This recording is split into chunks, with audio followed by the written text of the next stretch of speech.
plupart des gens qui n'ont pas en biologie. Ouais, non, c'est clair. Quand j'osais que. C'est qui fait tout ça? Je sais pas qui je leur de ça. Je pense en fin de semaine où j'ai. C'est ma blonde, c'était avec Luce. Je pense que c'était avec Luce qui parlait de Luce Musique. La blonde n'a pas de gagner. Je sais pas qui peut gagner. Ah, ok. Je connais pas ton monde, René Mulin. Je vais d'un monde complètement différent. L'autre, J'ai de mon monde à moi. le Jean-Paul-Quin. Ok, ouais. Ça pas de gagnon. Ok. Sa blonde. Parce que c'est Luce Musique qui est super intelligente, que j'ai comme élève. Qu'est-ce que tu dis, la médecine fonctionnelle, Patrick Baird. Ouais. On jasait, tu sais, elle dit la différence entre, exemple, quelqu'un qui aurait fait, mettons, le bac en kin, que lui, il a vu un peu de tout. Donc, il est un peu connaissant dans 25 sujets. Tu sais, mais jamais pointu dans aucun. Mais tandis qu'il dit, nous autres, on va virer de Mongol sur des sujets. Fait qu'il dit, des fois, tu vas parler, là, des fois, c'était drôle. Je me mettais à parler, exemple, avec mon chum. Mon meilleur mentor que j'ai eu à date dans le domaine de la médecine fonctionnelle, c'est le Dr Alex Vasquez. Il a 3 doctorats professionnels. Ouais, c'est ce qu'il va Puis quand je me suis mis à jaser avec, j'étais meilleur que lui dans des sujets. Puis pas un peu meilleur, là, genre vraiment meilleur. Puis il était là. Comment ça que tu connais tout ça? Parce que maintenant, je tripais, puis j'ai lu pendant 3 mois sur ce sujet-là. Mais si tu me sors du sujet de 2 minutes, je comprends plus rien. C'est ça, mais tu sais, ça c'est intéressant parce que ça ramène un problème qui est un peu plus grand avec la science, c'est quand que tu fais une vision très précise sur un élément très précis, à un moment donné, tu finis par perdre le cadre large de ce qui se passe, tu sais. Fait que t'arrives avec des gars qui ont des connaissances très précises, mais qui sont pas capables de les appliquer. Puis c'est là qu'il se passe une espèce de marche. Puis t'as l'autre extrême aussi. T'as l'autre extrême des gars qui sont juste sur le terrain, puis qui sont pas capables de voir le portrait plus large, parce que justement, ils voient juste la forêt au lieu de voir les arbres, tu sais. Ils ont 3 solutions pour tout. T'sais. Ouais, c'est ça, exact, tu sais. Fait que c'est un peu ça là, que j'ai trouvé. Moi, c'est pour ça en fait que j'ai commencé à faire l'Institut AT. C'est la raison. OK. Fait que tu sais, c'est ma raison d'Institut AT. Parce que moi, j'ai déjà été entraîneur. Là, parce que j'ai fait du bodybuilding jusqu'en 2009. Est-ce qu'on juste pour baisser le micro un peu pour que ce soit plus aligné que ta bouche? Juste en même hauteur. Ah, t'as pu jouer. Faut que je le suis. Hey, that's it? Ah ouais, c'est ça? Ouais, c'est vrai ça. Chris, c'est la première personne à ajuster son propre micro. That's it, man? Mais c'est ça. Ouais. C'est un moment donné, je trouvais que. Moi, j'arrêtais en 2009 de faire du bodybuilding. Puis déjà là, je lisais pas mal parce que je travaillais ici. Fait que je lisais sur tous les suppléments. Ouais. Tout ce que je pouvais lire, en fait. T'sais, dans ce temps-là, pas me mettre, j'avais pas les codes d'accès. Fait que je lisais à track. C'était comme. C'était limité, mais quand même, au moins, je pouvais lire quand même toute la petite journée. Fait que c'était pas pire. Fait que déjà là, ma connaissance de la science était meilleure que tous les entraîneurs dans le gym. Leçon numéro 1, payez-vous de job dans un magasin de suppléments, vous allez pouvoir lire toute la journée. C'était vrai. Ça m'a fait. Au début, c'est ça. À un moment donné, j'ai fait comme Chris. Ils font bien ça croche. Ouais. C'est parce que là, je lisais de l'endocrinologie, je lisais plein d'affaires, j'étais comme, OK, ça marche pas ce qu'ils font. Ouais. Sur la physio, ça marche parce qu'ils sont tous dopés. Fait que ça marche parce qu'ils sont supraphysiologiques dans tout, mais le système, c'est sûr, quand ils lâchent tout, ils pètent. Oui, parce que là, les hormones supraphysiologiques, ils plantent. Ouais, c'est clair. Fait que, là, ça marchait pas. Fait que j'étais comme, OK, bon, on a trouvé un défaut. Je commençais à creuser, puis là, j'ai commencé à créer mes premiers séminaires. C'est ça, là. Ça commence très bien, ça. Prêt à starter ça? Non, vas-y. That's ça. Bonjour tout le monde, bienvenue sur le Momentum Show. Aujourd'hui, j'ai l'immense plaisir d'être avec Mathieu Bouchard. Mathieu, bienvenue sur le podcast. Hey, merci de l'invitation. Mathieu, naturopathe, fondateur de l'Institut AAT. T'as ton bureau ici au ProGym. Où est-ce qu'on est en ce moment, en fait? On s'est vu en fin de semaine. Tu donnais une conférence à l'ouverture du gym de Jake, au Quantum Gym, qui était vraiment excellente, très bonne conférence. J'adore Jacob comme personne, puis comme praticien, ça m'a fait plaisir d'aller présenter à sa ouverture, justement parce que je trouve que c'est une bonne personne, c'est un bon coach. Ouais, puis je trouvais ça vraiment cool que on en parlait un petit peu avant de commencer. C'est un challenge un peu pour moi d'être là en ce moment parce que ça, je te l'avais déjà dit, par exemple, t'es un naturopathe que je respecte le plus sur... Je veux pas mettre toute ta gang dans le même panier, je veux pas dire tous les naturopathes, mais dans la gang naturopathe présente sur les réseaux sociaux, t'es définitivement un que je respecte le plus parce que je te trouve vraiment très nuancé dans tes propos, puis c'est vraiment quelque chose que j'aime beaucoup, parce que je pense dans le monde privé, on parlait d'une autre personne tantôt, mettons, où est-ce qu'on est capable de prendre notre vision, de prendre nos affaires, puis de structurer tout autour d'un discours précis, souvent à des fins un peu plus de vente.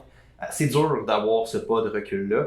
Puis moi, venant du monde scientifique, c'est dur d'avoir une vue objective un peu de ce que tu fais, puis de vraiment comprendre toute la vision naturopathique de ça un peu. Fait que je suis vraiment content d'être là ici aujourd'hui. Ben, moi aussi. T'es entraîneur depuis 15... t'es coach. Comment t'appelles ce que tu fais? Naturopathe? Je suis naturopathe. J'étais coach au début parce que j'étais pas naturopathe. Ouais, c'est ça. Aucun titre. Tout ce que je faisais, c'est aider à accompagner les gens, surtout dans le domaine du fitness. C'est ça. Parce qu'après avoir moi-même fait des compétitions, je me rendais bien compte que la moitié du monde se faisait suivre tout croche, puis ils prenaient juste un paquet de produits dopants pour être en forme, mais que finalement, qu'il y avait des millions de choses que tu peux faire pour les rendre pas mal meilleurs. Ouais, c'est ça. Tu sais, en 2013, j'étais devenu naturopathe. Okay. Fait que là, oui, c'était un titre qui était purement, quasiment honorifique, parce que tu sais, ce que je savais déjà, et qui me faisait déjà, je pouvais déjà avoir le titre finalement, il fallait que je fasse les études pour avoir le papier.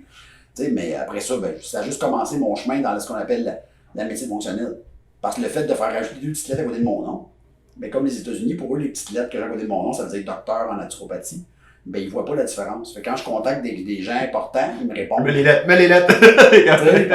parce que moi, je le sais, c'est normal. C'est ND, ouais, c'est ça, Québec, c'est ND. Puis j'ai le droit. Puis qu'eux autres, je leur spécifie pas, là. À un moment donné, quand on se connaît, je leur dis. Ben, ils n'ont pas besoin de savoir ça. Ce qu'ils savent pas les dérange pas. C'est ça, exact. Ils disent le mot de connaissance est correct. Tu vas en parler, mais ça m'a vraiment fait que j'ai pu progresser un pas de géant. Rentrer dans un domaine où les gens avaient des études de haut niveau, moins biaisé, parce qu'aux États-Unis, le système d'éducation est comme à 2 vitesses vraiment. Tu as le système public, ben, qui est le système qu'on parlait tantôt, des nutritionnistes, que là-bas, appellent des diététiciens, qui sont government funded, government formed, puis tu as l'université privée, qu'eux, ils vont faire des programmes privés adaptés, peut-être plus à jour au niveau. Puis des fois, peut-être, on va dire, evidence-based, plus précis selon qui est dean en charge du département, mais comme l'accréditation est quand même dure à avoir, ce que je savais pas, puis qu'ils m'ont dit, mes amis qui sont au Maryland Health Institute, qui maintenant c'est rendu le Maryland University, là, finalement, ils m'ont dit que c'était compliqué d'avoir l'accréditation d'une vraie école, parce qu'il fallait qu'ils révisent nos programmes, puis ça passe pas vraiment pareil. Là. Fait que leur doctorat, c'est un doctorat, c'est vrai.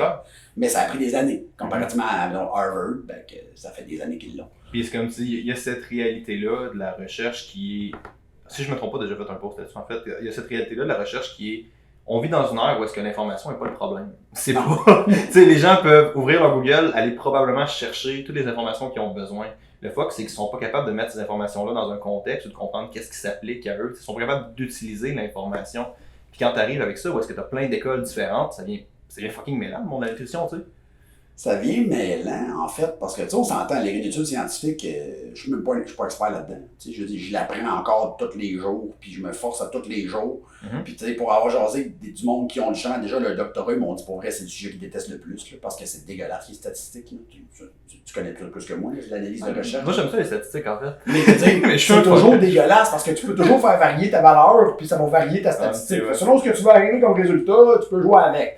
Fait qu'à moins d'être très bon pour lire la donnée avant d'être interprété, tu sais, c'est. Puis même la donnée avant d'être interprétée. Moi, j'ai fait. Jake m'avait demandé un coup de main, un moment donné, il m'avait envoyé une étude sur keto. Puis il comparait, c'était Max qui avait sorti ça, puis il comparait une étude keto à une étude low carb. Puis l'étude low carb avait la même adhésion qu'un groupe keto, un groupe keto. Ouais, c'est ça, c'était ça ma face. C'était exactement ça ma face. J'étais comme non, ça se peut pas, tu sais. J'ai refait leurs stats puis j'étais arrivé à un résultat différent. Fait que tu sais, le fait que tu arrives avec ça, tu dis, tu sais, il y a une grosse partie dans la recherche qui est l'interprétation, gang. C'est pas bon, c'est mauvais, c'est juste ça. Tu sais. Je trouve ça très cool que tu amènes ça, c'est le funding. Hein. Tu sais, les études, souvent, c'est beaucoup de funding parce que ça coûte très cher. Par exemple, on parlait, tantôt tu parlais de la conférence qu'on a vue avec Matt Boulay.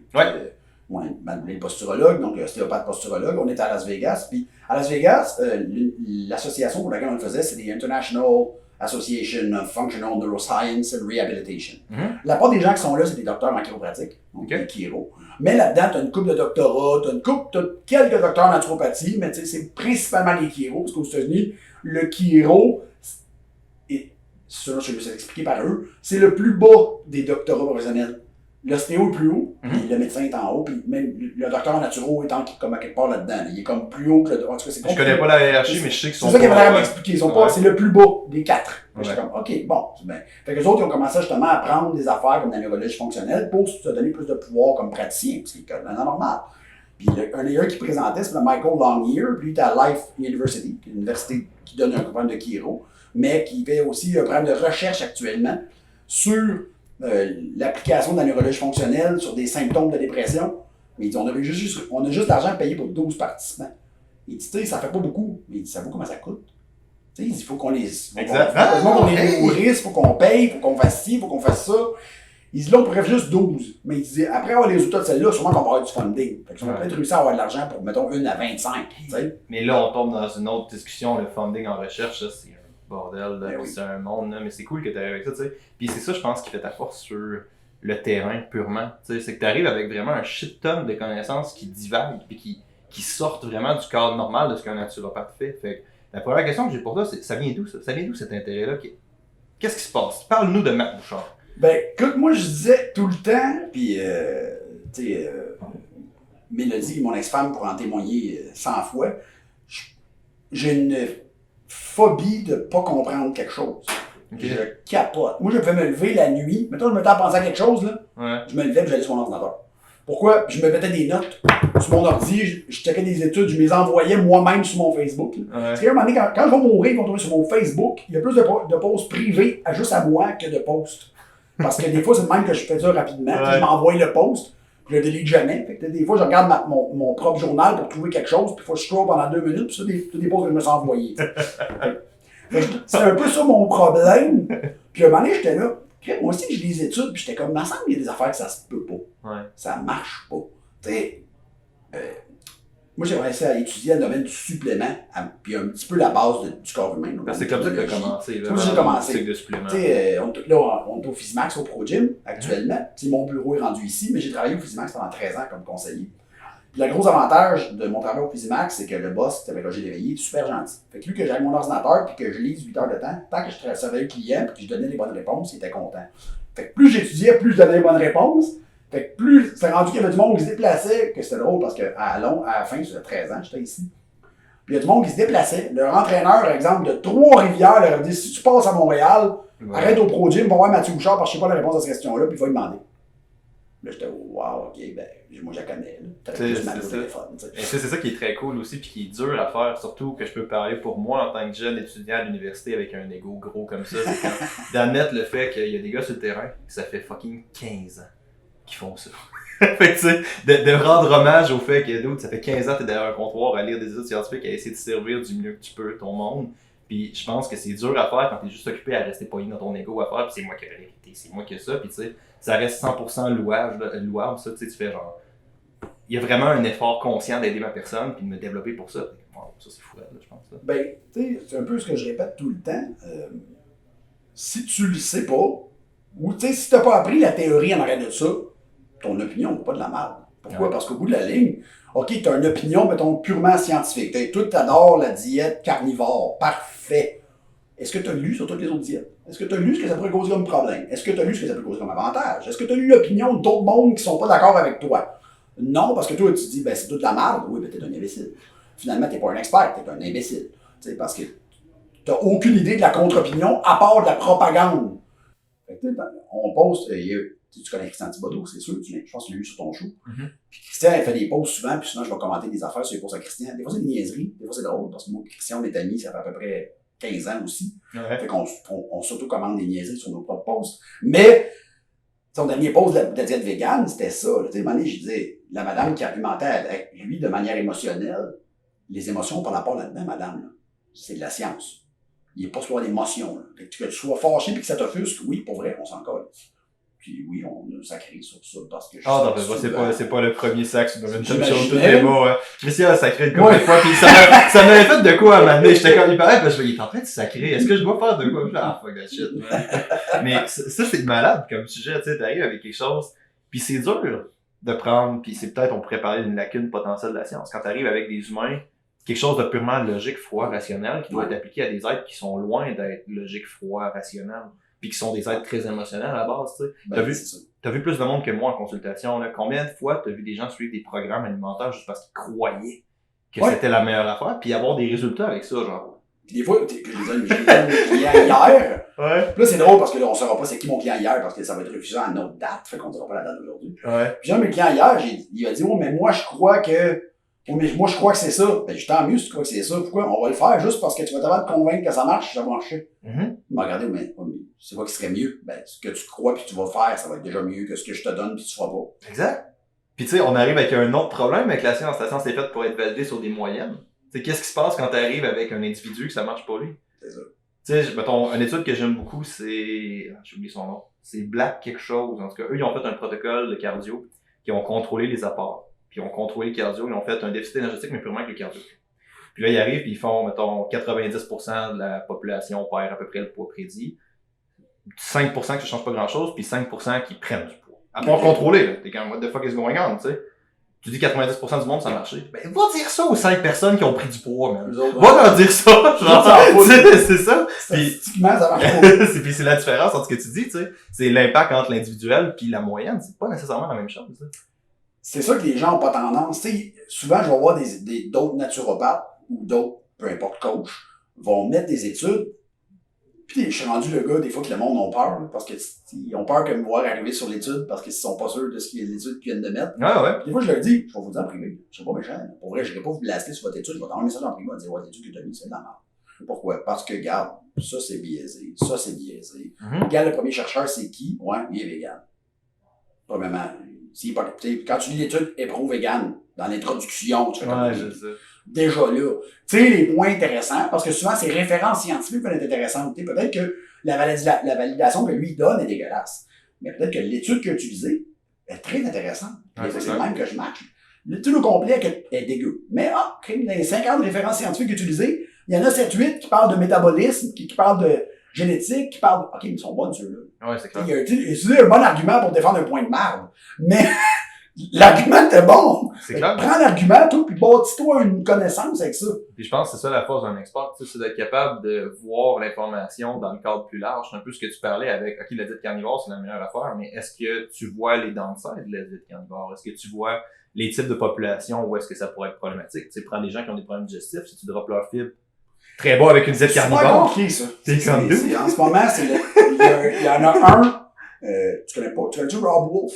Ouais, ben c'est le paléo-doux, tu sais. Ouais, exact. Mais Rob Wolf, il est pas si pire. Tu sais, il est pas si pire, il est scientifique, il a des diplômes universitaires, fait qu'il est pas si pire pour ça. Mais il est quand même s'il est très keto, quand même plus keto que paléo, c'est en site, là.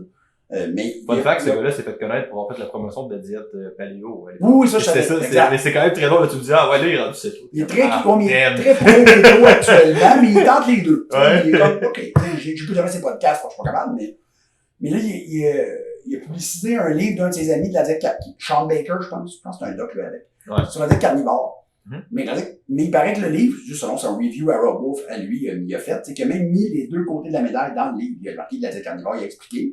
Puis après ça, il a expliqué ce que ça pourrait faire, mais qu'est-ce que ça pourrait pas faire aussi, puis qu'est-ce que ça pourrait. Il a l'air d'avoir mis un peu de gris dans son blanc, tu sais. Même si je suis pas mal sûr que le livre est pas mal plus pro-carnivore que explication. Ce qui est un peu l'intérêt quand t'écris un livre, c'est de dire carnivore, mais ouais, t'as raison, ouais. Mais je suis comme, OK, il faut tout le temps deux côtés à médaille. Tu sais, puis tantôt, je te parlais que j'ai des amis qui ont le doctorat en nutrition. J'en ai une là-dedans qui a un doctorat en nutrition clinique. Sa spécialisation, c'est la génomique.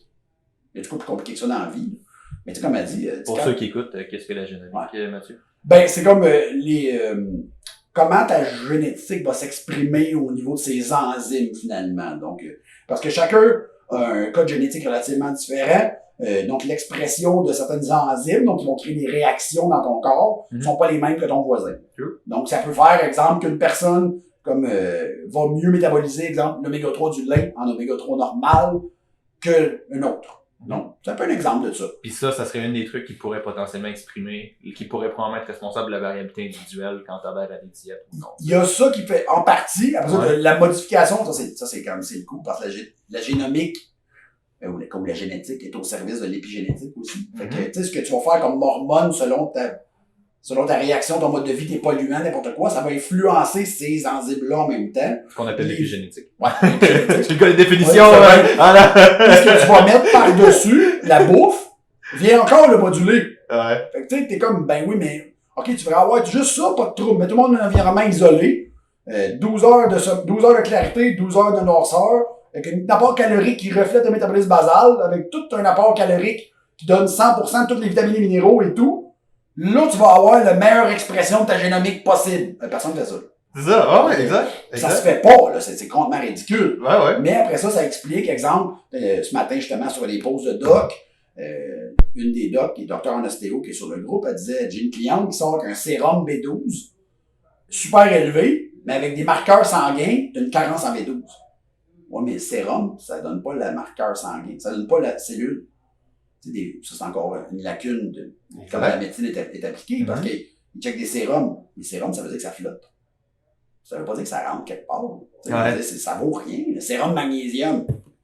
Si tu as mangé de la crête tableau avant, tu vas avoir du sérum magnésium. Ça veut pas dire que t'en absorbes. Fait que c'est un peu il y avait un sérum B12 de la madame de 900 kek. C'est haut, 900 kek, là. Surtout pour quelqu'un qui prend pas de B12. Là.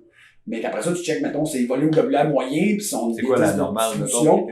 Ben, c'est encore drôle, ça dépend de la quantité de B12 que tu prends. Okay. Je pense que les docs, eux autres, autour de 600, ils trouvent que c'est plus normal, mais 900, ça ne dérange pas, parce que c'est rare qu'il va y avoir vraiment excessivement beaucoup de B12, à part si t'en prends pas ou t'as un méchant mauvais métabolisme cellulaire. Mais tu sais, 900, quelqu'un qui sort après ça avec des marqueurs d'anémie macrocytaire, qu'est-ce qui se passe? Ouais, parce qu'il faut le B12, mais finalement, la cellule, elle ne les reçoit pas. Puis pas une déficience en folate, parce que déficience en folate, c'est d'autres choses. C'est plus. Parce que c'est pas la même affaire. Mais tu fais quoi, mais sa prise de sang, tu avais son, mettons, elle a marqué ses chiffres de volume globulaire moyen, son indice de distribution de réticulocytes. Fait que c'est les deux meilleurs marqueurs pour l'anémie macrocytaire ou microcytaire. Ouais. La personne était clairement anémie macrocytaire. J'aime beaucoup ton idée, tu sais, t'amènes avec quelque chose aussi qui est quand tu prends des marqueurs individuels, c'est ça la science. Ouais. Pour des raisons très simples, tu sais. La science, c'est qu'on prend un marqueur, on va étudier un marqueur, après ça, on va valider sur le marqueur. Fait que c'est, mettons, je fais un exemple, il y a beaucoup d'études sur l'hypertrophie qui sont discutables parce qu'ils regardent juste l'activation de mTOR, mettons. Ils font, alright, l'activation de mTOR, donc tu as un impact sur ton hypertrophie. Ben, pas nécessairement, tu sais, c'est un marqueur parmi tant d'autres, et c'est un peu ce que tu dis, c'est touché de sortir des éléments très... En fait, c'est pas ça, la nutrition. C'est pas de sortir un élément très précis et faire OK, ça marche sur ça, donc ça fait ça, genre. Une corrélation. C'est ça, puis c'est souvent ce que les gens vont faire. Fait que j'aime beaucoup ton idée de comment tu l'amènes. C'est dur de prendre quelque chose de multifactoriel, de sortir un facteur, faire une prédiction, mais en même temps, d'un point de vue scientifique, si on veut faire des études, maintenant, on peut pas juste tout étudier, tu sais. Ben, c'est ça. Et où la limite, genre? Fait que, tu sais, à un moment donné, ce qui est intéressant après ça, c'est que tu peux voir, par exemple, des, justement, quand dans ma conférence que je donnais à la Vegas, je demandais au doc, vous, comment vous évaluez la résistance à l'insuline? Fait que là, le monde disait, ben, je prends l'hémoglobine glyquée, je prends le glucose à jeun, j'ai pas de trouble, c'est des belles mesures de mal. Les docs m'ont regardé.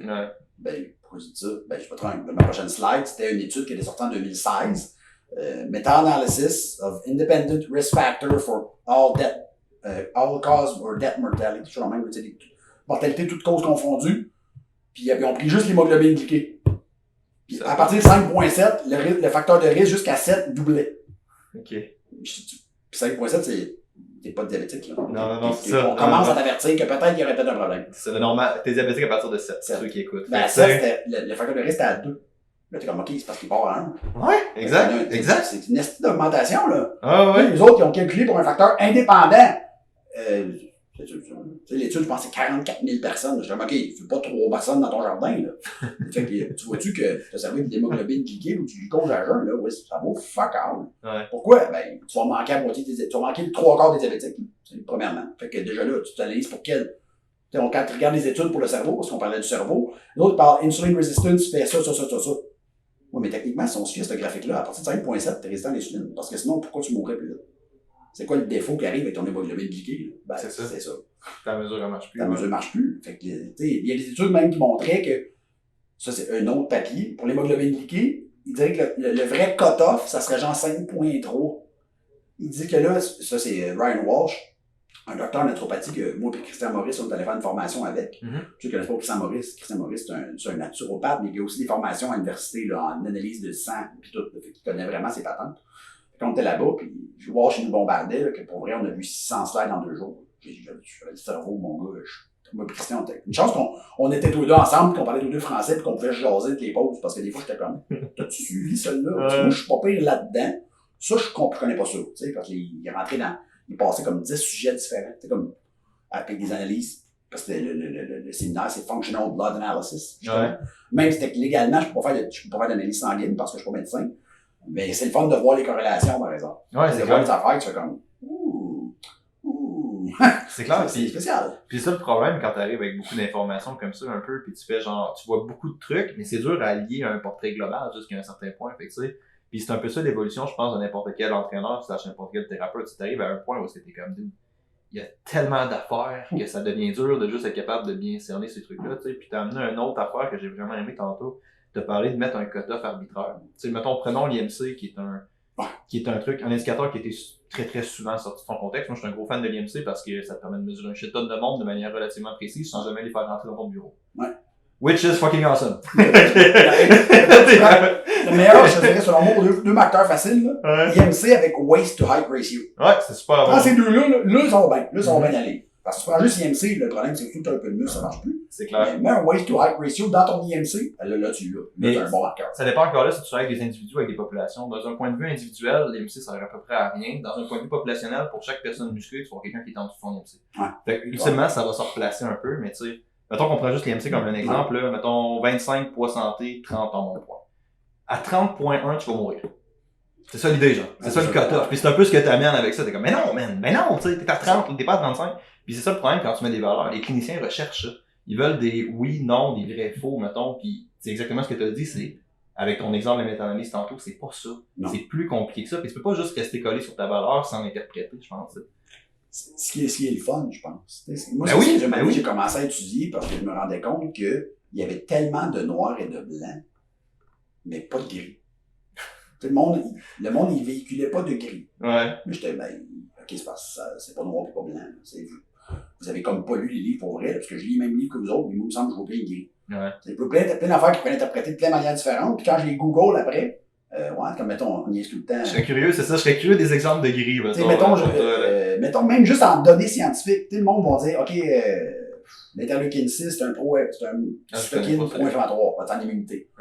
OK, oui, mais Google l'interleukine 6, c'est pas toujours une mauvaise affaire. Ça dépend de l'organe puis de la raison. Fait que tu fais comme, ah ouais, c'est ça. Fait que tu fais, ah ouais. OK, hein. Ouais, c'est ça. Tu sais, on l'associe beaucoup, c'est un marqueur d'inflammation, c'est un marqueur inflammatoire quand même fréquent, mais tu te rends compte que c'est pas toujours une mauvaise affaire qu'il soit là, par exemple. Mais ça dépend qu'il est là tout le temps, ou il est là temporairement, ou tu sais, là, c'est. Puis encore là, ça dépend de ta mesure, ça dépend chez qui ça a été pris. Ça dépend de quelle autre mesure. Exact, ouais. Tu sais, s'il est juste élevé, mais que les autres marqueurs inflammatoires sont, mettons, interleukine 1B, que lui, c'est un peu plus problématique, puis il est pas là. C'est peut-être pas si problématique que ça. C'est peut-être plus localisé, finalement, ton affaire. Un peu la même affaire que le cholestérol alimentaire sanguin. Mettons que tu me parles, c'est comme on a juste le cholestérol, genre. Tu sais, c'est parce que, là, je le sais, j'ai étudié beaucoup le cholestérol, puis je me suis rendu compte qu'à un moment donné, c'est quand ils ont commencé à d'avoir la technologie, au début, t'es pas capable de tout voir. T'sais, mais il fallait quand même qu'ils trouvent une manière de trouver quelque chose qui était problématique. Ouais. Puis la première affaire qu'ils ont trouvé, c'est les LDL. C'est comme, OK, mais pourquoi? Parce que on se rendait compte que les plaques, quand on les analysait, on trouvait des LDL, on trouvait des macrophages, on trouvait... OK, fait que la première association qu'on fait de ça, je pense que c'est dans les années 70, c'est les LDL. Ouais, depuis ce temps-là, on sait très bien que la science, elle a démoli ça à grand coup de cap d'acier. Ouais. Tu sais, mais c'était comme, OK. J'aime le métaphore. J'aime le métaphore à grand coup de cap d'acier, c'est une bonne métaphore. Tu sais, puis ça a été démoli, encore là, au niveau de ce qui est pratiqué en médecine. On est encore un peu en retard à certains endroits, puis c'est correct, c'est normal. Je veux dire, ça peut prendre du temps avant de changer un paradigme, puis je comprends vraiment la manière de le faire. C'est juste que arrêtez de taper sur une valeur. T'sais, surtout que là, maintenant, il y a de plus en plus de sciences qui sortent, qui démontrent que la relation finalement LDL qui est cardiovasculaire est comme faible à non existante. Ouais. Comme, OK, on ferait ça pour n'importe quoi d'autre, puis ça arrêterait de se vendre, mais là, pour le cholestérol, c'est encore très vendeur. Et c'est encore un peu plate que ça soit un des arguments qui soit encore mis de l'avant. C'est comme, mais je comprends qu'il y a certaines affaires qui sont plus dures. Mettons qu'on prend la diète céto qu'on parlait un petit peu tantôt, c'est relativement, c'est pas nouveau parce que la diète date des années 1900, mais ça a été remis à mode, grosso modo. Fait que tu sais, je comprends que les arguments n'aient pas le temps de se défaire. C'est relativement récent, right? Mais je veux dire, vraiment, les gars, ça fait genre 40 ans, ça, là. Tu sais, puis c'est encore un truc qu'on entend, le cholestérol, c'est dans la mentalité des gens, genre. Pour vrai, quand t'étudies, tu te rends compte, OK, je comprends pourquoi ils capotent sur le cholestérol. Tu sais, je les LDL. Tu sais, les LDL, en vrai, ce qu'on se rend compte, c'est l'oxydation des LDL. Donc, c'est une réaction immunitaire. Fait que les docs, eux autres, ils veulent pas enlever le LDL parce que le LDL est problématique. Ils veulent enlever le LDL parce que t'es pas capable de gérer ta vie. T'es pas capable de gérer ton potentiel de stress oxydatif. Fait que l'autre, ils veulent juste enlever l'affaire qui est là pour empêcher qu'il y en ait, que ça colle. Ça marche pas. On s'entend, parce que sinon, les statines auraient été efficaces depuis longtemps. Puis ça, pour avoir lu les études, ça serait aussi efficace que de prendre l'homéopathie. Mais moi, je crois pas à l'homéopathie. Naturopathe, l'homéopathie, ça marche pas. Ouais. Peut-être. C'est une des raisons pour lesquelles tu es là en ce moment, c'est qu'il y a un contexte plus large de ça. Je veux dire, l'homéopathie, dans certains contextes, je pense qu'il y a un placebo qui est relativement fort, dans le sens que, tu sais, j'ai une tante qui est très proche de moi, qui est deep as shit dans l'homéopathie. Puis tu sais, probablement que ces shit font rien. Mais elle, ça l'améliore considérablement sa manière de vie. Puis oui, c'est un placebo, je comprends. Mais tu vas dire quoi, man? Tu mets 100 pièces de produits homéopathiques pis t'es heureuse? Ou arrête tes shit? Ça marche. sais, les gars, qu'est-ce que tu veux dire? Il y a des affaires que j'ai utilisées en clinique qui marchent en homéopathie. Ouais. Je peux pas le dire qu'elles marchent pas. Mais après ça, de dire qu'ils marchent toutes, là, je suis un peu moins d'accord. Tu sais, là, je t'ai demandé d'autres vaisselles aussi, l'homéopathie. Ouais. Mais. Ben, tu sais, c'est dilué c'est pas mal. dilué. Ouais, c'est ça. Fait que, tu sais, c'est un peu ça, mais encore là. Tu sais, fait que je comprends, des fois, le concept en arrière. Le problème, c'est comment c'est vendu, c'est mal fait. Mm-hmm. Tu sais, comme le monde vendait, exemple, on va dire, on parlait de kétones, tout le monde vendait des kétones. Le monde va encore des kétones, je pense que c'est juste plus ami sur Facebook avec le monde qui Non, vend. non, Le monde vend encore des kétones. Il y en a encore, mais c'est que là, ça a été tellement étudié, beaucoup. En 1 an ou 2, il y a eu tellement d'études sorties là-dessus que là, c'est un peu moins, là, le hype est un peu moins présent. Mm-hmm. Cet exogène n'a pas perdu, mais les kétones exogènes, c'est un petit peu une petite débarque. Ça se peut, ouais. Moi, j'en entends moins parler, en fait. Même sur mes groupes de doc ou les groupes de nutrition que je suis, c'est pas mal moins présent que c'était il y a 2 ans, qu'à un moment donné, j'étais comme ça, un bon sens, ils vont-tu comprendre que ça n'a pas d'allure. Mais tu sais, c'est des jobs comme des gars comme Don D'Agostino, je sais pas si tu connais Don D'Agostino, qui est un doctorat, qui est une machine. Peter Attia, qui est un docteur, mais qui étudie énormément le métabolisme énergétique et les lipides. Des gars de même qui sont très réseaux sociaux quand même, puis qui démontrent qu'ils comprenaient ce que ça fait. Même D'Agostino, qui est comme vraiment, selon moi, le top mondial là-dedans. Il va être dur à battre. C'est pas lui, ouais. Il disait, pas obligé de prendre des kétones exogènes. T'avais-tu écouté le podcast avec Norton puis D'Agostino? Rogan? Ouais, c'était sur Rogan, ouais. J'ai écouté des bouts, je traite pas sur Norton. J'ai de la misère. Sacrément Norton, ouais. J'ai de la misère un peu. Fait que j'ai écouté des bouts, mais tu sais, y a rien que je comprenais pas pis que je savais pas, que j'avais pas lu, mettons, sur ces 2 gars-là. Mais je trouvais que l'interaction était vraiment intéressante parce que les 2 gars, c'est des amis dans la vraie vie. Ouais. Fait que c'est normalement, t'aurais eu 2 gars très intenses. Tu sais, Norton, malgré ce qu'il dit, il est, je sais pas si tu peux le positionner là-dessus, mais il est relativement pro high carb dans tout ce qu'il fait, un peu, relativement. Ouais, ben, il est pro, tu sais, il a l'air plus pro calories. Genre, ouais. C'est plus pro calories que composition macronutrimensionnelle. C'est pas comme nous. Ce qui serait un peu à l'inverse de ce que D'Agostino fait, mettons. Puis les deux avaient une conversation, vraiment, ils échangent, ils rajoutent. Fait que cette dynamique-là, je la trouvais vraiment cool, sérieusement, des deux. Le gros désavantage de D'Agostino, c'est comparé à Lane Norton, il est pas entertaining. C'est vrai. Norton, il est entertaining. Ah, Chris, oui, ouais. Propos, ouais, fuck oui, ouais. D'Agostino, je veux dire, je l'aime.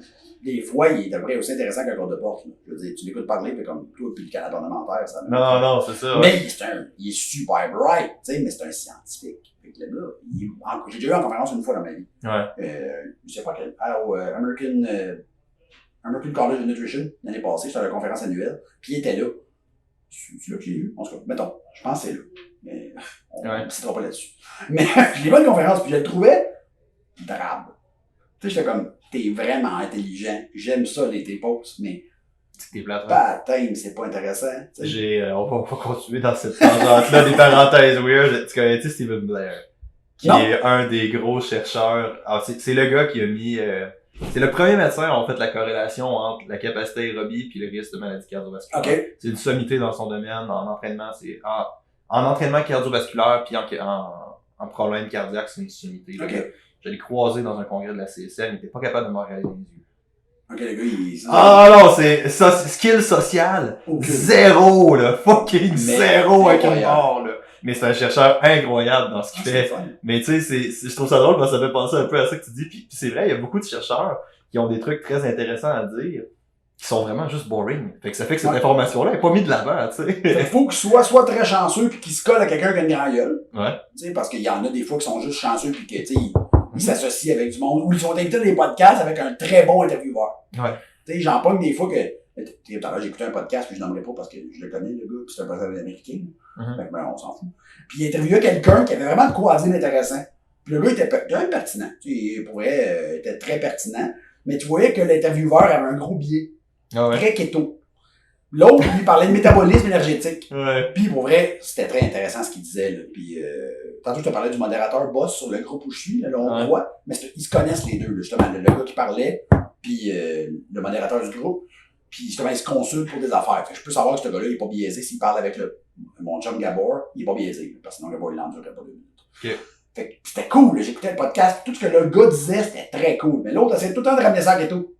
Fait qu'en keto, fait qu'en diète keto, puis en jeûne, puis À un moment donné, pour vrai, je le connais, le gars. L'autre Ouais. qui interviewait, j'ai déjà parlé en vrai. J'ai déjà rencontré. J'avais le goût d'envoyer un message, pour vrai, comme ta gueule.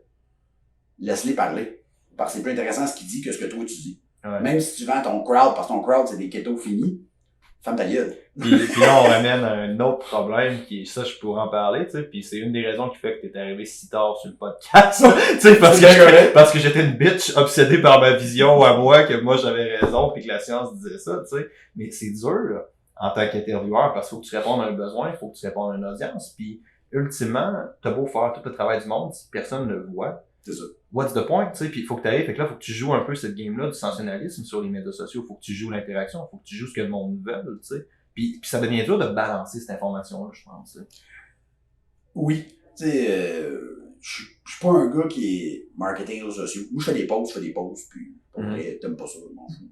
Tu sais, j'ai jamais publicisé, jamais payé de sponsor pour aucun de mes posts de compte Mathieu ND. J'ai jamais payé aucun des posts. Pourquoi? Je veux pas le voir. Regardez pas, là. Tu sais, je trouve que je suis rendu avec 100 shares, peut-être c'est une bonne idée que tu lises, là. Peut-être qu'il y a du monde qui l'ont lu comme ça, tu sais. Mais c'est tout. Ouais. C'est sûr que c'est plate. C'est sûr que dans certains cas, je me dis, Colin, que tout le monde devrait lire ça pour essayer de comprendre ce qui se passe parce que, tu sais, puis, un moment donné, quelqu'un m'avait dit, oui, mais dans les pauses, des fois, t'es un peu, tu donnes pas assez de trucs. Hey, il y a une seconde, j'ai un bureau, là. Moi, ma vie, c'est quand même que tu viens de me voir puis que je vais te donner tous les trucs personnalisés pour toi. Je fais pas des posts pour vivre. Là. Tu me payes pas pour le post. Là. Des fois, ça arrivait que le monde écrivait ça sur mes posts comme commentaire. Ouais, il n'y a pas assez de trucs. Ben, c'est 50$ la consultation de 30 minutes si tu veux prendre rendez-vous. Ben là, ben Colin, je suis pas un groupe Facebook d'aide. Tu sais, je veux dire, c'est un petit. Je pose tellement. J'ai-tu l'air de fucking Mère Teresa? J'avais pas vu. Je pose tellement de posts sur ma page que je prends du temps à faire. Ouais. Lis les posts des 3 dernières années si t'as besoin de plus de trucs. Là. Pour vrai, ils sont tous écrits. Plus que maintenant. Puis tu sais, ça encore là, ça ramène un certain problème avec les gens. Tu sais, c'est comme, tu mets de l'information, tu mets un contexte, qui je considère être ta force, comme je te l'ai dit, t'arrives avec l'information, un contexte, t'arrives avec plusieurs trucs, voici la situation. Puis là, t'as un gars qui va te demander, ouais, mais pour moi.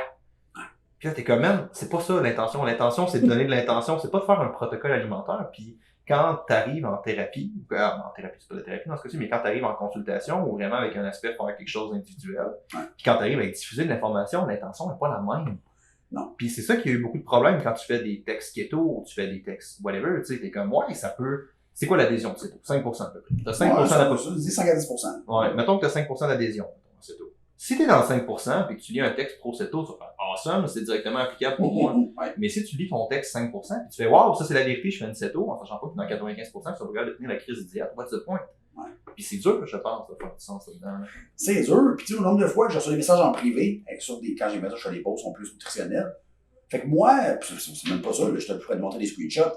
Ouais, fait que moi j'ai un problème avec ça, moi je fais ci, moi je fais ça, puis tu vois, je leur réponds, bonjour madame, bonjour monsieur. Vous n'êtes pas mon client, je ne connais pas votre situation. Il me ferait plaisir de vous aider. Voici les coordonnées pour mon bureau, voici le email de me contacter. Ouais. La consultation avec l'ouverture est 160$ plus taxes. Avec ça, ça me fait plaisir de vous aider. Ben là, c'est une petite question. Tu fais quoi d'être ingénieur? Ouais, j'ai besoin de faire mesurer un pont sur le Laval. C'est ça gratuit? Non, bon, ben, c'est ça. Mais c'est une conception que le monde a beaucoup pour les entraîneurs, tu sais. Un petit programme, un petit conseil alimentaire. Ça me dirait pas voir un médecin pour lui demander, genre, fais-moi une petite affaire. Ouais, une petite prescription gratuite. Fais-moi une petite prescription. Vas-y. Tantôt, t'as amené un sujet que j'ai trouvé vraiment intéressant, qu'on n'a pas exploité parce qu'on est reparti sur une autre parenthèse relativement intéressante. Tu parlais des nombreuses zones grises en entraînement. Puis t'as parlé de l'inflammation, t'as parlé du cholestérol. Y en a-tu d'autres que tu vois qui... Ben, tu sais, il y en a beaucoup après ça, dans, mettons, les besoins en soi, tu sais, les besoins nutritionnels en soi.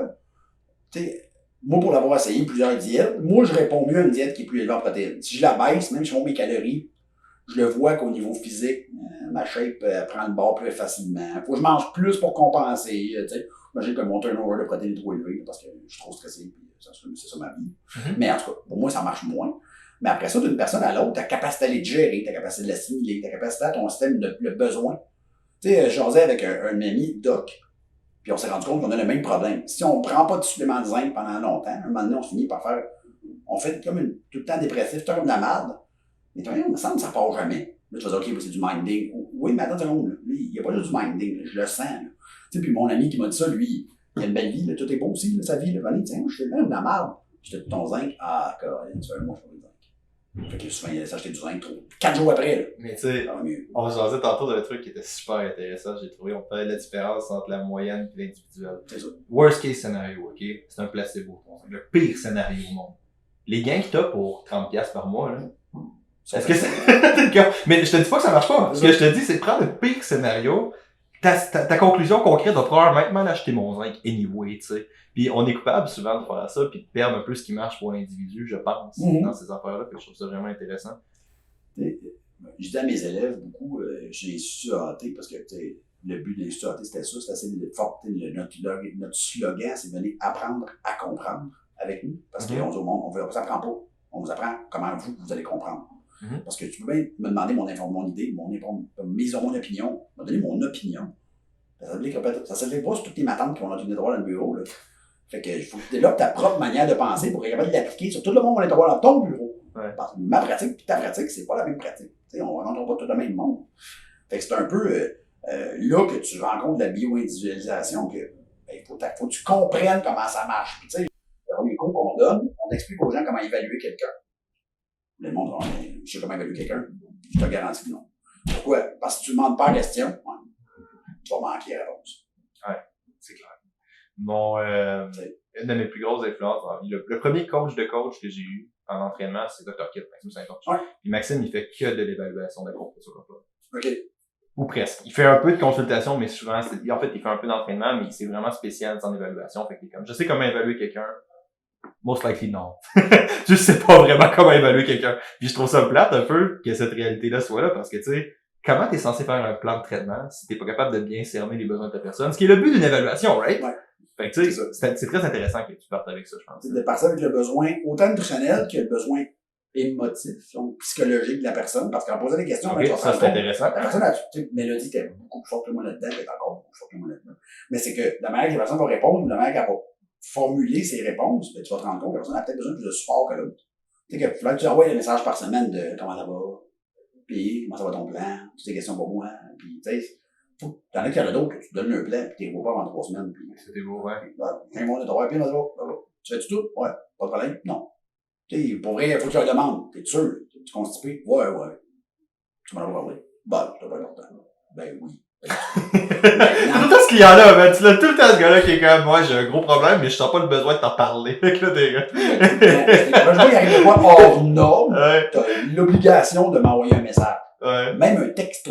Ouais. OK. Fait que t'es comme, tu sais, mais j'adore cette évaluation. Je pense que c'est là que tu vois vraiment l'expérience, tu sais. T'es comme, ouais, il y a ça, t'es connu comme étant un gars qui, je veux pas le dire avec une connotation négative, là, mais t'es connu comme un gars qui se parle beaucoup dans les détails en termes de nutrition, tu sais, qui va très deep et qui va très loin.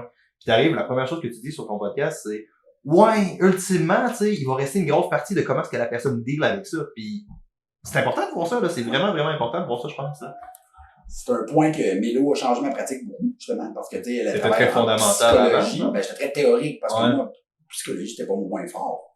Fait que des fois, OK, je vais tenir compte de qui je parle. Tu sais, je vais changer ma dynamique avec le client. Tu sais, j'ai une couple de clients qui ont justement des études relatives à la médecine. Fait que ceux qu'avec eux autres, je vais rentrer dans les détails, puis ils vont capoter, ils sont comme, OK, ouais, c'est vraiment cool. Ouais. Ma tante Junette, là, la néo-glycogénèse, elle sait pas c'est quoi. Puis, elle s'en sac. Tu sais, il faut dire, ma tante Junette, on va juste aider à contrôler votre appétit. Merci. C'est tout. Mais c'est ça, ouais. C'est malade, ça. Mais j'ai donné le même produit qu'à l'autre, là, donc, tu sais, mais j'ai pas donné la bonne raison. Je serais peut-être intéressé d'avoir la suite de ça. Tu parlais d'un Matt Bouchard avant et d'un Matt Bouchard après. Ok, ça fait 15 ans que tu vois du monde, de quelconque manière. Si tu pouvais parler. Ouais, non, c'est pas 15 ans que je vois du monde. Ça va faire 10 ans que je fais du bureau. Okay. Puis, tu sais, mon moi avant, j'étais un coach de bodybuilding. Fait que moi, je calculais macro. Puis, tu sais, je mettais de la vraie bouffe parce que j'ai jamais été un gars qui a pensé que des toasts, que des crêpes, ça fait une bonne partie de la santé, même si ça faisait des macros. J'avais juste cette vision-là, parce que j'étais là, c'est pas le jeu, ça peut pas. Mais, au début, le reste, je m'en sacrais un peu. Je donnais des calories, puis go, je jouais avec ça. Et ça, je te disais, c'est un problème aussi, parce que si tu te fies même aux gars macros, mettons qu'on pris Lane Norton, c'est des trucs qui ont été interprétés. Il y a personne dans tout Effet Fit que macros qui a dit ça. Non. Il y a personne qui a dit des crêpes, même si les macros sont égales. Il y a fucking personne qui a dit ça. Mais... Il a dit à calories contrôlées, la perte de gras devrait être similaire. C'est ça qu'ils ont dit. Ils ont pas dit que les fucking macros sont pareils. Il y a personne qui a dit ça. Puis le monde a comme tout retenu ça, man. Oui, parce que c'est facile à appliquer. Ouais, c'est ça. tu sais, un moment donné, c'est qui m'a envoyé un screenshot de du monde qui maintenant, c'est des macro coachs. Ah ouais? Les macro coachs. Les autres, ils apprennent à C'est comment un peu calculer triste, tes en macros. effet, ouais, c'est ça. C'était comme si t'étais un mécanicien qui changeait tes pneus. Ouais. Tu vas mettre, t'es comme inutile. Un mécanicien qui change des pneus avec des humains, ça a des répercussions réelles. Comme, ouais, shit. C'est un peu, en tout cas, tu sais. Ouais. Tu sais, les calories pour calories, oui, les calories ont encore leur place dans le concept, mais il faut que tu comprennes au contrôle. Ouais, exact, c'est ça. Oui, tu sais, moi, je dis ça à mes clients, qui me disent, moi, quand j'évalue ton métabolisme de base, tu manges pas.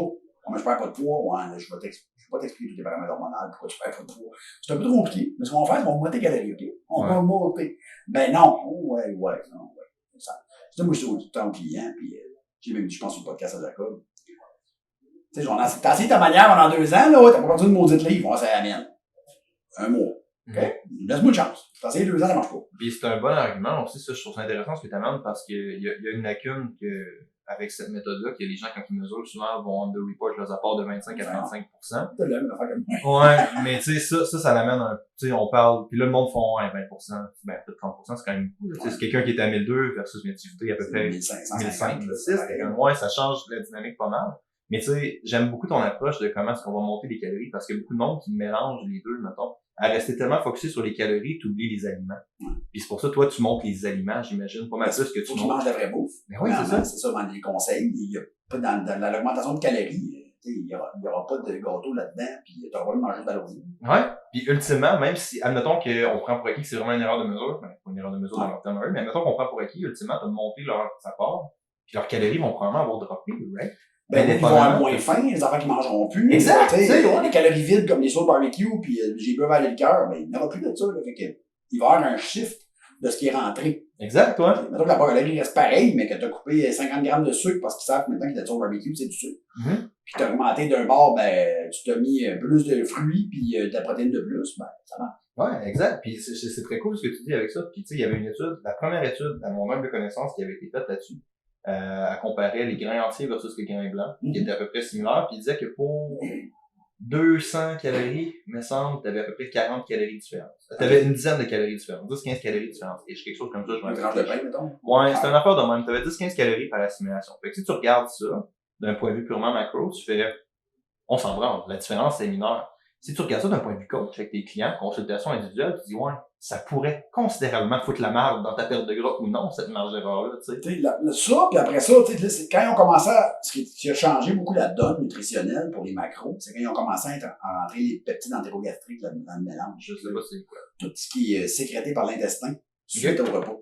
Parce que le monde, puis il parlait d'insuline, glucagon, mais après ça, ils se sont rendus compte qu'il y avait à peu près une 15, bon, je pense plus que ça, c'est 30 peptides entérogastriques, donc tu serais par l'estomac ou l'intestin suite à des repas.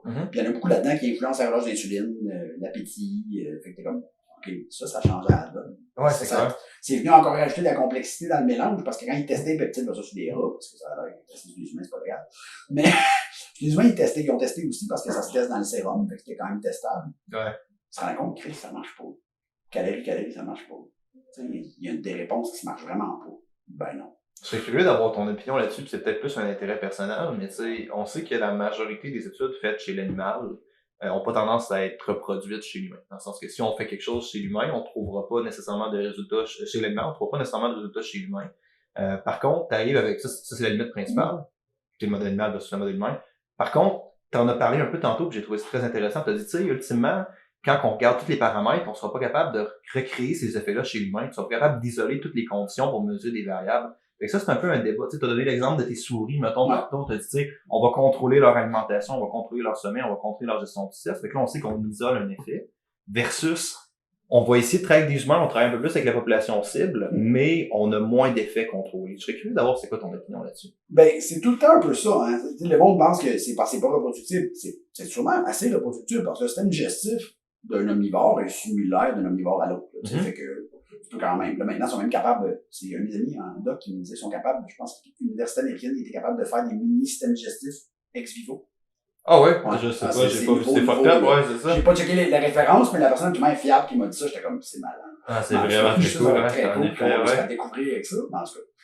Mais, prends les données que t'es capable de les rechecker. Prends des expériences, mettons, plus courtes. OK, j'ai disais une étude qui disait, OK, on augmente telle affaire, ça augmente tel peptide, X, Y, Z chez la souris. OK.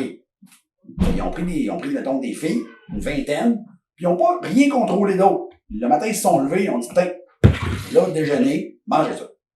Pas d'affaire de préparer. Non, mange ça. Puis des expériences de 50% de protéines dans le macro pour déjeuner.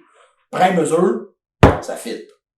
Il y en avait 26, puis il n'y en a pas une qui n'a pas eu le spike. OK, ça marche. Ouais, c'est ça. OK, ouais, mais c'est pas de longue durée. On s'en va. Ça a fait exactement ce que l'avait déjà souris. Ouais. Fait que là, on sait que ça, c'est vrai. T'sais, parce que là, on est capable de faire exactement la même affaire qu'on a déjà souris dans un collapse. Puis il n'y a pas besoin d'avoir un virement contrôlé. Le collapse, c'est réponse nutritionnelle à un repos. Ouais. Go, ça marche. T'arrives avec une mesure, par exemple, qui est un peu problématique parce que tu sais pas nécessairement si ta personne a suivi ça. Fait que là, si elle a une réponse parce qu'elle a pas suivi ça, mais je comprends ton argument pareil, tu sais, l'idée que le protocole a été reproduit puis il y a un certain effet, tu utilises un peu les deux côtés de la médaille. Ben, c'est qu'ils essaient de, souvent, ils vont utiliser juste comme c'est très dur de faire des études de population précises, parce que, tu sais, du randomized double blind, à un moment donné, sur de la nutrition, tu fais pas. Tu sais, du self-report, à moins d'avoir d'être vraiment honnête et d'avoir une bonne mémoire, du self-report tout croche. Mais, après ça, quand tu les mets dans des événements contrôlés, comme l'étude que je te parlais, que là, ils ont juste fait déjeuner. Ils ont dit au monde, OK, vous allez vous lever. Ouais. Mettons, on va vous faire rester ici, vous allez vous lever là le matin. Là, votre déjeuner, matché pour votre apport calorique qu'on a calculé. 50% de protéines, 30% de gras, 30% de glucides. Mais toi, on avait le même déjeuner. T'sais, genre, tout le monde avait le même. Fait que là, après ça, t'as l'individualité. Tout le monde mangeait des fêtes. T'as l'insuline. Ouais, non, à 52% de protéines, on va dire, je sais pas ce qu'ils leur ont donné, mais c'est de la protéine. C'était combien? C'était 52% de protéines. OK. C'est du déjeuner. Ah, ouais. Ils voulaient tester la Dans le réponse. déjeuner seulement, par Dans le rapport. déjeuner seulement. Il y avait 52% de. Non, dans le macro. OK, Du macro. Le repas représentait 52%. Il y avait 52% de protéines dans le macronutriments dans le. Mais c'était des déjeuners de 300-400 calories, je pense. C'était un déjeuner normal. Ouais. Là, j'étais à 52%, ça commence à faire pas bien des calories. Ça commence à faire un bon déjeuner. L'autre qui voulait remarquer, c'est qu'ils pouvaient moduler les peptides entérogastriques avec ça. Ils avaient augmenté l'apport en protéines, ça pourrait augmenter l'effet satiété. Puis ils ont eu la réponse. C'est vrai que ça va être ça. C'est un des trucs les plus validants en perte de gras, ça d'ailleurs, c'est d'augmenter justement ta quantité de protéines, ça va avoir un impact sur ça. Un peu. C'est une information qui est mal véhiculée, parce qu'encore, tu sais, ce qui est véhiculé par la population générale, ou mettons, dans plus ton domaine, ou des nutritionnistes, c'est encore un. Je suis pas nutritionniste, par exemple. Je sais pas si c'est là, faut que je le dise. Je suis pas nutritionniste. Plus scientifique. Mais ouais. Ils sont encore à 0.8 à 1 gramme par kilo. Ah ouais? Sacrément, 1 gramme par kilo, on va dire, je fais ça à un repas, là. Mais c'est pour ça les nutritionnistes sur mon podcast, puis là, on dirait que j'avais peur de partir une guerre avec les naturopathes, là, j'entends que j'ai peur de partir une guerre avec les nutritionnistes. J'ai choisi en Christ les nutritionnistes sur mon podcast. Je ne cacherai pas, là. Il y en a beaucoup que j'aime beaucoup. Ouais. Il y en a que je parle, pour vrai, il y en a qu'on est amis sur Facebook, puis qu'on discute, puis qui sont, un moment donné, qui ont pris la littérature, puis qui ont ouvert des livres, puis ont fait comme, 30 secondes, il n'y a pas d'étude qui dit qu'il y a 1 gramme par kilo, à part si tu fais fuck all et t'es assis devant la télévision, t'as une balance d'azoté positive. Ben non, il n'y en a pas. Ça n'existera pas, parce que ça n'en a pas. Mais tu sais, un de mes amis, c'est Steven Couture, c'est un sportif. Puis Steven, c'est un de ses combats avec les nutritionnistes. Il leur dit, tu sais, oui, vous avez raison. Mais ultimement, il y a une différence entre optimal puis correct. Et pour la population normale, peut-être qu'on va aller chercher du correct. Mais quand on parle à mon type de population, fait qu'on parle à mon monde, tu veux du optimal. Ouais. Fait que ton frame de 0.8 par kilogramme de poids corporel ne s'applique pas parce que c'est correct, mais c'est pas optimal. Puis c'est tout ce que tu dis dans ton podcast, c'est de voir le cadre plus grand en nutrition, puis je trouve ça vraiment, vraiment malade. Tu sais, t'es capable de fouiller, y a-tu de la donnée probante intéressante sur ça, mettons l'apport en protéines? Ben, tu sais, un des meilleurs que tu peux fouiller là-dessus, c'est Stuart Phillips. Ouais, qui est doctorat à McMaster University, lui. Qui est assez deep dans la protéine. Écoute, les études, il les a toutes faites, là, puis lui, jamais il est en bas d'1.2, sur rien. Aucune étude qui est en bas d'1.2, ça vaut. Ben lui, il rit de ça un peu, de 0.8 un peu aussi, tu sais, il est comme, ouais. Et puis après ça, t'as eu Schofield et Aragon, qui ont refait une revue de littérature sur ça, plus pour le sportif. Moi aussi. Avec Aragon. Mais quand ils font des revues de littérature valables, parce que je l'ai lu, la revue qu'ils ont faite, puis j'ai vu les références, puis ils ont vraiment pris un nouveau paquet de références. Ah ouais. Puis tu sais, ils sont arrivés avec un chiffre que j'étais comme, je suis vraiment d'accord. C'est quoi le chiffre? 1.6 à 2.2 grammes par kilo. Pour quelqu'un qui va optimiser la synthèse de protéines. Ben écoute, je suis vraiment d'accord. C'est ce qu'on recommande en bodybuilding, ça fait 25 ans. Ouais, c'est ça. Puis ça, c'est vraiment malade un peu. Puis moi, ça a été, on en parle un petit peu comme je te disais, tu sais, il a fallu vraiment que je pile sur mon ego pour venir jaser avec un naturopathe. Puis c'est la meilleure chose qui pourrait jamais m'arriver, tu sais. Puis je crédite Jacob Appel pour ça, d'avoir passé beaucoup de temps avec lui. Tu sais, ultimement, t'arrives avec ton côté, ta vision kin, santé universitaire. Après, tu fais fuck, man. Il y a des gars sur le terrain, ça fait pas mal 10-15 ans qu'ils font ça. Puis il y a peut-être certaines différences, mais les ressemblances sont pas mal plus grandes que les différences. Il y a beaucoup de ressemblances. T'es comme damn! Dans le monde qui prennent la peine d'ouvrir des livres puis de continuer à s'éduquer, parce que, tu sais, la base, il n'y a pas de nutritionniste qui va dans des accords avec moi que des vrais aliments, exemple, de manger des pommes, c'est meilleur que de manger un muffin, tu sais. Ce qui a été différent un peu, c'est que eux, ils ont été formés pour suivre où la population elle est en ce moment. Donc, suivre Meet the client where he is. Ce qu'on est supposé faire, mais qu'en naturo, il y a plein de naturaux bien intentionnés ou, peu importe, ou trop épais, un des deux, c'est comme tu veux, qui veulent véhiculer une information contradictoire ou percutante, qui vont drastiquement renier, exemple, les produits laitiers, drastiquement renier le gluten, drastiquement renier le sucre, drastiquement relier, je sais pas, moi, peu importe. Ben, c'est un peu cave, parce que premièrement, tu n'as pas compris le sujet, premièrement, parce que ma tante Ginette, elle ne suivra pas la diète que tu vas lui donner, ou elle ne suivra pas à long terme. Tu sais, si ta diète est sans gluten, sans vegan, sans rien, sans sucre, sans sel, sans tout, commander non, regarde la merde. Il faut que la personne apprenne à manger de la vraie bouffe, intelligemment, adaptée à elle, ce qui est capable de suivre sur une longue période. Oui, le client qui est malade, c'est un client qui est spécifique, tu sais, mais ça ne représentera pas 100% de ta clientèle. Là, tes clients n'ont pas toutes de la difficulté à digérer le gluten. C'est pas vrai. Mm-hmm. Peut-être qu'actuellement, il y a un problème à digérer le gluten. Mais moi, je dis tout le temps à mes clients, à mes élèves, le plus gros problème du client qui vous consulte actuellement, c'est qu'il n'y a personne qui a dit bonnes affaires encore. C'est ça son plus gros problème. Fait qu'il fait n'importe quoi. Quand vous y aurez dit des vraies affaires, vous verrez ce qui reste comme problème. Parce que tu vas te rendre compte qu'un coup qui mange mieux, là, ces problèmes sont pas mal moins. Puis pourtant, j'ai pas le droit de traiter rien dans la vie. Là. Moi, je suis naturopathe. Là. Je fais de la consultation. Je donne des conseils aux gens. Fait que, c'est là que c'est la différence. Il n'y a pas un nutritionniste qui va me dire « Ouais, il dit n'importe quoi. » Ben, OK, ben, si tu trouves qu'un muffin, c'est meilleur qu'une pomme, pour vrai, je veux pas te parler. Ouais. Mais c'est intéressant ça parce que tu sais, j'aime ton idée de on est occupé à tout le temps mettre les trucs qui vont flasher de l'avant. Fait que les clients se ramassent avec cette information-là. Puis je pense que les intervenants ont une responsabilité là-dedans à vouloir. Puis là, c'est peut-être l'algorithme des médias sociaux, c'est peut-être le statut que c'est une communication. Il y a peut-être différentes personnes, différents trucs qui ont une responsabilité là-dedans. Mais on est tellement occupé à mettre des trucs qui flashent qu'on oublie que le client.